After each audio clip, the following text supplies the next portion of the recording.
안녕하세요. 삶의 깊이를 더하는 지혜와 통찰의 시간입니다. 혹시 고난이라는 단어를 들으면 어떤 생각이 드시나요? 아마 대부분은 피하고 싶은 것, 두려운 것, 이해할 수 없는 것으로 여길 것입니다.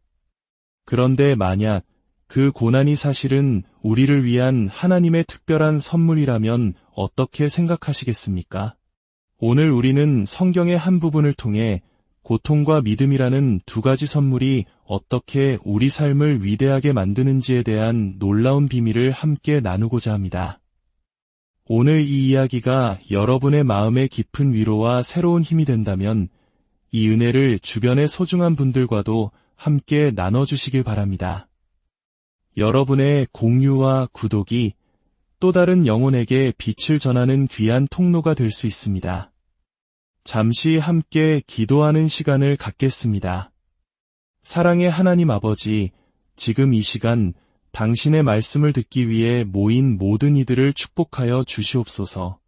세상의 반대와 어려움 앞에서 두려워하거나 불안해하지 않게 하시고 우리 마음속에 분열이 싹트지 않도록 지켜주시옵소서. 오히려 나의 하나님이 그리스도 예수 안에서 영광 가운데 그 풍성한 대로 너희 모든 쓸 것을 채우시리라는 약속의 말씀에서 흘러나오는 담대함으로 우리를 채워주소서. 우리가 받은 짧은 인생을 무의미한 게임이나 끝없는 영상 시청으로 낭비하지 않게 하시고 주님께서 오시거나 우리를 부르시는 그날까지 온 힘을 다해 살아가게 하옵소서. 이 모든 말씀 우리 주 예수 그리스도의 이름으로 기도드립니다. 아멘. 오늘 우리가 함께 살펴볼 이야기는 사도 바울이 빌립보 교회 성도들에게 보낸 편지 빌립보서 한 장의 말씀입니다. 바울과 디모데는 그리스도 예수 안에서 빌립보에 사는 모든 성도와 또한 감독들과 집사들에게 편지합니다. 하나님 우리 아버지와 주 예수 그리스도로부터 은혜와 평강이 여러분에게 있기를 바랍니다. 나는 여러분을 생각할 때마다 나의 하나님께 감사하며 간구할 때마다 여러분 모두를 위하여 기쁨으로 항상 간구합니다. 이는 여러분이 첫날부터 이제까지 복음을 위한 일에 참여하고 있기 때문입니다. 여러분 안에서 선한 일을 시작하신 이가 그리스도 예수의 날까지 이루실 줄을 우리는 확신합니다. 내가 여러분 모두를 위하여 이와 같이 생각하는 것이 마땅하니 이는 여러분이 내 마음에 있음이며 나의 매임과 복음을 변명함과 확정함에 여러분이 다 나와 함께 은혜에 참여한 자가 되었기 때문입니다. 내가 예수 그리스도의 심장으로 여러분 모두를 얼마나 사모하는지는 하나님이 나의 증인이십니다.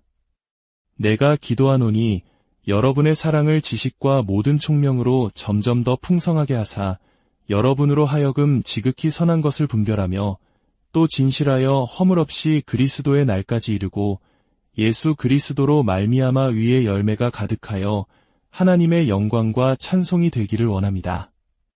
형제들이여, 내가 당한 일이 도리어 복음 전파의 진전이 된 줄을 여러분이 알기를 원합니다.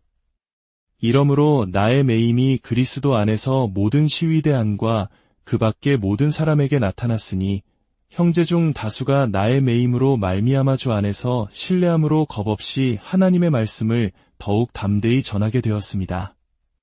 어떤 이들은 투기와 분쟁으로, 어떤 이들은 착한 뜻으로 그리스도를 전파하나니 이들은 내가 복음을 변증하기 위하여 세우심을 받은 줄 알고 사랑으로 하나 저들은 나의 매임에 괴로움을 더하게 할 줄로 생각하여 순수하지 못하게 다툼으로 그리스도를 전파합니다. 그러면 무엇입니까?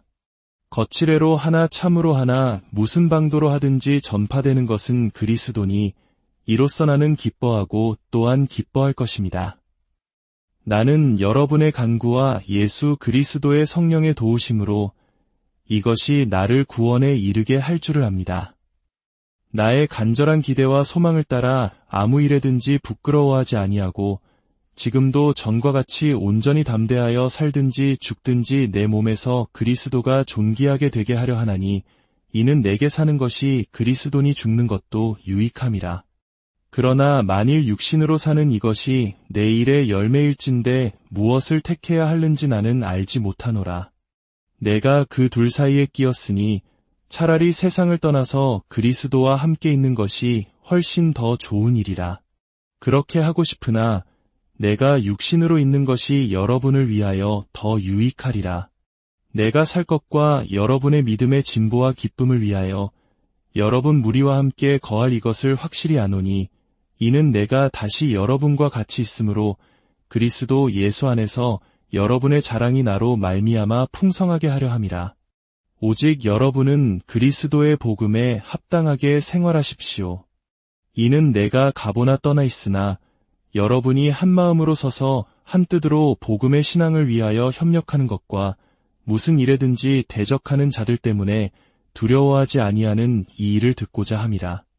이것이 그들에게는 멸망의 증거여 여러분에게는 구원의 증거니 이는 하나님께로부터 난 것이라. 그리스도를 위하여 여러분에게 은혜를 주신 것은 다만 그를 믿을 뿐 아니라 또한 그를 위하여 고난도 받게 하려 하심이라. 여러분에게도 그와 같은 싸움이 있으니 여러분이 내 안에서 본 바여 이제도 내 안에서 듣는 바니라. 오늘 말씀의 핵심은 이것입니다. 아마 오늘 이 문장을 여러 번 반복하게 될 것입니다. 하나님께서는 당신의 백성에게 은혜로서 고난과 믿음을 주십니다. 이는 그들이 믿음의 담대함과 겸손한 사랑을 통해 대적자들 앞에서 그리스도를 기쁘게 영화롭게 하도록 하기 위함입니다. 다시 한번 말씀드리겠습니다. 하나님께서는 당신의 백성에게 은혜로서 고난과 믿음을 주십니다. 이는 그들이 서로를 향한 겸손한 사랑과 믿음의 담대함을 통해 그들을 반대하는 세상 앞에서 그리스도를 기쁘게 드러내도록 하기 위함입니다. 이것이 오늘 우리가 나눌 이야기의 중심입니다. 왜 하필 이 주제에 집중해야 할까요? 4가지 이유가 있습니다. 첫째, 이것이 오늘 본문, 특히 27절에서 30절 말씀에서 가장 놀라운 가르침이기 때문입니다. 성경을 펴서 이 구절을 자세히 들여다보시길 바랍니다. 둘째, 신약 성경 전체에서 기쁨으로 받는 고난은 우리가 생각하는 것 이상으로 세상 속에서 그리스도를 영화롭게 하는 데 있어 핵심적인 역할을 하기 때문입니다. 특히 물질적으로 풍요로운 시대를 살아가는 우리에게는 더욱 중요한 메시지입니다. 셋째, 오늘날 우리는 소셜미디어 덕분에 역사상 그 어느 때보다 전 세계 교회가 겪는 고난을 생생하게 마주하고 있습니다. 리비아에서 순교한 21명의 기독교인, 케냐에서 희생된 147명의 학생들처럼 100년 전이라면 결코 듣지 못했을 이야기들이 이제 우리 눈앞에 펼쳐집니다. 하나님의 백성이 겪는 고난은 더 이상 먼 나라의 이야기가 아닙니다. 넷째, 우리가 살고 있는 이 시대의 문화적, 도덕적 타락의 속도를 볼 때 앞으로 그리스도를 섬기며 살아갈 여러분 대부분은 신앙에 대한 점점 더 커지는 적대감 속에서 살아가게 될 것이기 때문입니다. 그래서 저는 오늘 이 주제에 집중하고자 합니다. 가장 충격적이지만 가장 본질적인 진리. 고난은 그리스도를 드러내는 데 핵심이며 전 세계 교회가 직면한 현실이고 앞으로 우리 모두의 삶에 더욱 가까이 다가올 현실이기 때문입니다. 사도 바울은 지금 감옥에 갇혀 있습니다. 이 특별한 상황은 그로 하여금 고난이 그리스도를 영화롭게 하는데 얼마나 중요한 역할을 하는지 깊이 깨닫게 했습니다. 12절을 보십시오. 형제들이여, 내가 당한 일이 도리어 복음 전파의 진전이 된 줄을 여러분이 알기를 원합니다. 바울 자신의 고난이 영광스러운 그리스도의 복음에 대한 믿음을 전진시키고 있다는 것입니다. 로마 황제의 친위대 전체가 바울이 예수님 때문에 감옥에 갇혔다는 사실을 알게 되었고, 심지어 황제의 집안 사람들 가운데서도 회심하는 이들이 생겨났습니다. 빌립보서 4장 22절은 모든 성도가 너희에게 문안하되 특히 가이사의 집사람들 중 몇이니라 라고 증언합니다. 두려움에 떨던 형제들은 바울의 갇힘, 그의 고난을 보고 오히려 담대해져서 겁없이 하나님의 말씀을 전하기 시작했습니다. 그리고 이 모든 상황 속에서 바울은 기뻐합니다. 그의 고난이 황제의 집안에까지 그리스도를 알리는 통로가 되고 다른 이들의 담대한 복음 전파를 촉발했기 때문입니다. 그는 18절에서 이렇게 외칩니다. 거칠애로 하나 참으로 하나 무슨 방도로 하든지 전파되는 것은 그리스도니 이로써 나는 기뻐하고 또한 기뻐할 것입니다. 이것이 바로 오늘 메시지의 배경입니다. 성경 전체, 특히 신약 성경 곳곳에는 고난을 통해 드러나는 그리스도의 영광이라는 향기가 배어 있습니다. 바울은 살든지 죽든지 자신의 삶의 유일한 목표는 오직 그리스도를 존귀하게 하는 것이라고 고백합니다. 19절과 20절을 보십시오. 그는 자신의 구원을 확신하며 이렇게 말합니다. 나의 간절한 기대와 소망을 따라 아무 일에든지 부끄러워하지 아니하고 지금도 전과 같이 온전히 담대하여 살든지 죽든지 내 몸에서 그리스도가 존귀하게 되게 하려 하나니 이것이 그의 기쁨의 근원입니다. 살아도 죽어도 나는 예수님을 영화롭게 할 것이다. 성령님과 여러분의 기도가 내가 죽음 앞에서도 그리스도를 욕되게 하지 않도록 지켜줄 것이기 때문이다. 그는 이 사실에 전율하며 기뻐합니다. 나는 확신합니다. 이로써 나는 기뻐하고 또한 기뻐할 것입니다. 내 삶의 어떤 순간도 그리스도를 위대하게 만드는 것보다 더 큰 기쁨은 없기 때문입니다. 만약 그가 죽지 않고 감옥에서 풀려난다면 그는 자신의 죽음을 통해 그리스도를 영화롭게 하는 기쁨 대신 다른 성도들이 그리스도를 영화롭게 하도록 돕는 기쁨을 누리게 될 것입니다. 25절을 보십시오. 내가 살 것과 여러분의 믿음의 진보와 기쁨을 위하여 여러분 무리와 함께 거할 이것을 확실히 아노니 그는 살아서 성도들의 믿음을 굳건하게 세우고 그들이 그리스도 안에서 기뻐하며 자랑하게 만들 것입니다. 살든지 죽든지 바울의 삶은 오직 그리스도를 영화롭게 하는데 초점이 맞춰져 있습니다. 이것이 바로 우리가 오늘 본문에서 마주할 핵심 진리의 배경입니다. 다시 한번 오늘 메시지의 핵심을 상기해 봅시다. 하나님께서는 은혜로서 당신의 백성에게 고난과 믿음을 주십니다. 이는 그들이 담대한 믿음과 겸손한 사랑을 통해 대적자들 앞에서 그리스도를 기쁘게 영화롭게 하도록 하기 위함입니다. 27절은 이렇게 시작합니다. 오직 여러분은 그리스도의 복음에 합당하게 생활하십시오. 여기서 생활하라는 말은 원어인 헬라어로 보면 단순히 살아가라는 뜻을 넘어 시민답게 행동하라는 깊은 의미를 담고 있습니다. 이는 마치 우리가 대한민국 국민으로서 시민의 의무를 다하며 사는 것과 같습니다. 그렇다면 우리는 어느 나라의 시민일까요? 우리가 사는 이 땅의 시민이기도 하지만 바울은 빌립보서 3장 20절에서 분명히 말합니다.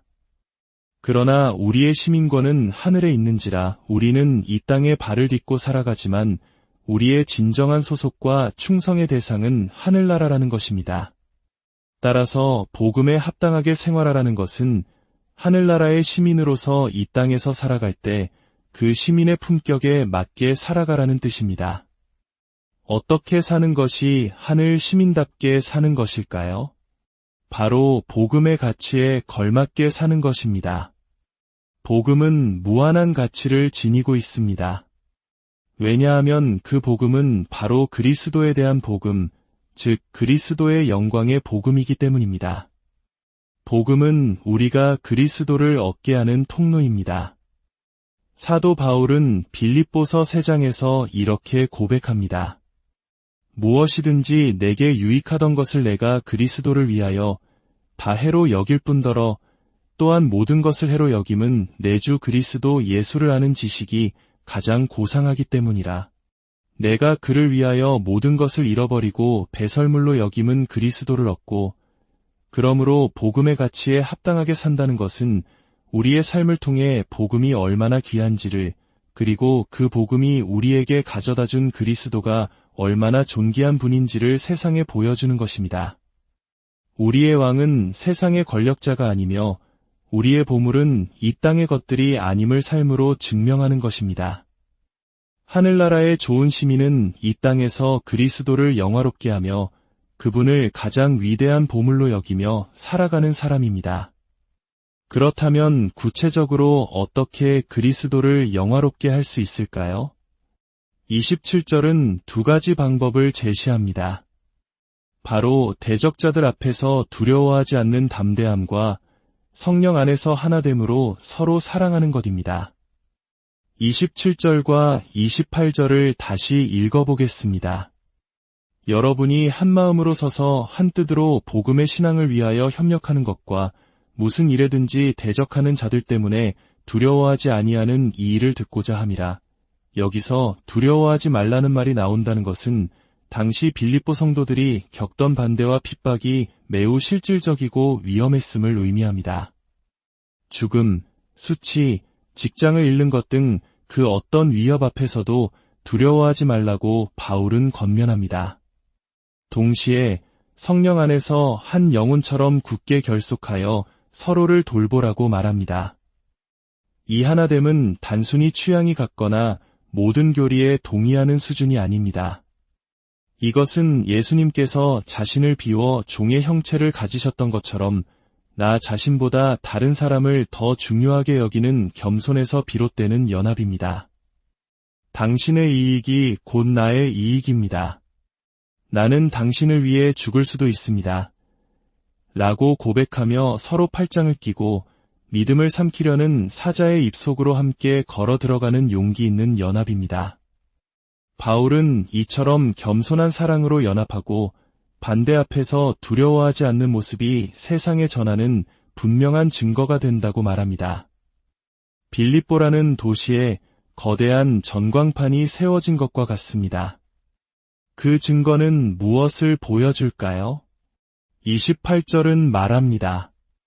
이것이 그들에게는 멸망의 증거여 여러분에게는 구원의 증거니 이는 하나님께로부터 난 것이라. 여러분의 겸손한 사랑과 담대한 믿음은 여러분이 구원받았다는 확실한 증거이며 동시에 진리를 대적하는 자들은 멸망의 길을 가고 있다는 증거가 됩니다. 마치 생명을 주는 향기와 죽음을 부르는 향기처럼 여러분의 삶은 세상에 그 실체를 드러내는 것입니다. 그리고 바울은 이 놀라운 증거가 하나님께로부터 난 것이라고 선포합니다. 세상 속에 이 깃발을 세우신 분이 바로 하나님이라는 것입니다. 하나님은 어떻게 위대한 증거를 만드셨을까요? 바로 29절에 그 비밀이 있습니다. 그리스도를 위하여 여러분에게 은혜를 주신 것은 다만 그를 믿을 뿐 아니라 또한 그를 위하여 고난도 받게 하려 하심이라. 하나님께서 이 담대함과 사랑의 증거를 만드신 방법은 우리에게 두 가지 선물을 주시는 것이었습니다. 바로 믿음이라는 선물과 고난이라는 선물입니다. 여기서 은혜를 주셨다는 말의 원어는 값없이 자격 없는 자에게 베푸시는 하나님의 호의와 사랑을 의미하는 단어입니다. 하나님은 그 크신 사랑과 자비로 우리에게 믿음뿐만 아니라 고난이라는 놀라운 선물까지 주셨다는 것입니다. 한번 생각해 보십시오. 두려움 없는 담대함이라는 확실한 증거를 세우려면 무엇이 필요할까요? 첫째, 두려워할 만한 대상이 필요합니다. 그리고 둘째, 그것을 두려워하지 않게 만드는 믿음이 필요합니다.